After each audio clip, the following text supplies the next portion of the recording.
और इधर आपकी उम्र बढ़ रही है और डाइट आपकी वही है, रबड़ी और हलवा वाली समझ आ रहा है, और काम धीरे धीरे कम हो गया है? घूमना कारों में है, रहना एसी में है, तो काम कुछ है नहीं है। तो धीरे धीरे क्या होगा, आपका शरीर बिल्कुल धीरे धीरे सब तरीके से टाइट होता चला जाएगा, मसल्स टाइट होते चले जाएंगे, शरीर में कुछ भी तरीके के हलन चलन नहीं होने के कारण से अनेक प्रकार की शरीर में बीमारियां उत्पन्न होती चली जाती हैं और उसके कारण से मोटापा बढ़ता चला जाता है, बीमारियां बढ़ती चली जाती है। शरीर का भारीपन जहां बढ़ने लग जाए समझ लो अब बीमारियां आने वाली हैं, क्योंकि शरीर का भारीपन कौन सहन करेगा, ये तुम सोचो कभी। क्या समझ आ रहा है? आप कहते हो घुटने में दर्द होने लगा, कमर में दर्द होने लगा, समझ आ रहा है, गर्दन में दर्द होने लगा, आपको ये नहीं मालूम दर्द क्यों होने लगा। शरीर का भारीपन कहां पर सहन किया जाता है आपको मालूम है? क्या समझ आ रहा है? आपके नितंबों के ऊपर, नितंबों का जॉइंट जहां रहता है जिसे आप कमर कहते हो, उसके आसपास के हिस्से पर जब शरीर का भारीपन आएगा तो उसके ऊपर प्रेशर पड़ता है। अब वो कितना सहन करेगा? अगर कमर ही कमरा हो जाएगी तो वो कितना सहन करेगा आपका शरीर है?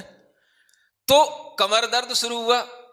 दूसरा, जब आप खड़े हो गए तो वजन कहां पड़ेगा? घुटनों पे पड़ेगा, समझ आ रहा है? तो घुटने कहां तक काम करेंगे? घुटने भी उस वजन के कारण से घुटनों पर प्रेशर पड़ेगा।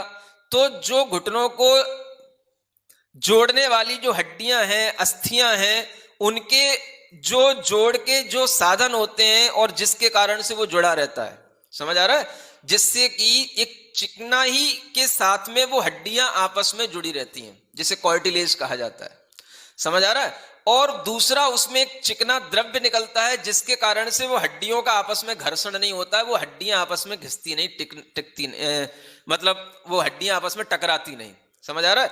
धीरे धीरे वो चिकना द्रव्य जो वहां बनता था वो बनना कम हो जाने लगता है और हड्डियों के ऊपर अनावश्यक भार पड़ता है, तो वो हड्डियां आपस में घिसने लग जाती हैं और वो धीरे धीरे वो क्षय रोग के रूप में परिवर्तित हो जाती हैं, समझ आ रहा है। इसको अस्थियों का क्षय रोग या अर्थराइटिस, ये हड्डियों का अर्थराइटिस कहलाता है, समझ आए। इसको ऑस्थो अर्थराइटिस ही बोलते हैं, अस्थियों का अर्थराइटिस, अस्थि से ही ऑस्थो बना है, वो इंग्लिश का वर्ड है ऑस्थो अर्थराइटिस, समझ आ रहा है। तो ये यहीं से बनता है। तो ये क्यों तैयार हो गया, आपने ध्यान ही नहीं दिया। अब रबड़ी हलवा की कमी तो है नहीं घर में, समझ आ रहा है, आदत पुरानी पड़ी हुई है और उम्र बढ़ रही है, इस पर ध्यान नहीं है। तो ये बढ़ती उम्र के साथ होने वाले ये रोग हैं, समझ आ रहा है। 40 से ऊपर जब आप जाने लगोगे तो आप अगर अपनी डाइट पर कंट्रोल नहीं रखोगे तो आपका शरीर क्या करेगा? आप सोचोगे नहीं हम तो रबड़ी पचा पा रहे हैं, तो माने बहुत तंदुरुस्त हैं, समझ आ रहा है। वो धीरे धीरे अगर आपका शरीर भारी होने लग गया तो समझ लो आप सब बीमारियों के घर बन गए। अब आप कुछ नहीं कर सकते हो, समझ आ रहा है। धर्म का साधन भी नहीं कर पाओगे। शरीर माध्यम खलु धर्म साधनम कहा गया। तो जब शरीर ही आपका ना स्थिर होने योग्य है ना बैठने योग्य, तो आप धर्म साधन क्या करोगे, है ना।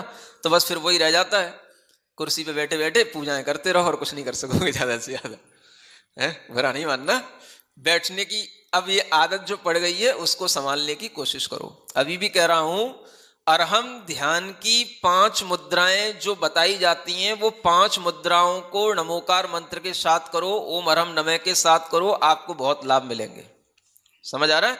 ये आप जब तक करना शुरू नहीं करोगे तो आपके अंदर कभी भी वो चीज नहीं आएगी जो आपको धर्म ध्यान करने के लिए आवश्यक होती है। हाँ, तो धर्म ध्यान करने के लिए शरीर का हल्का होना बहुत जरूरी है।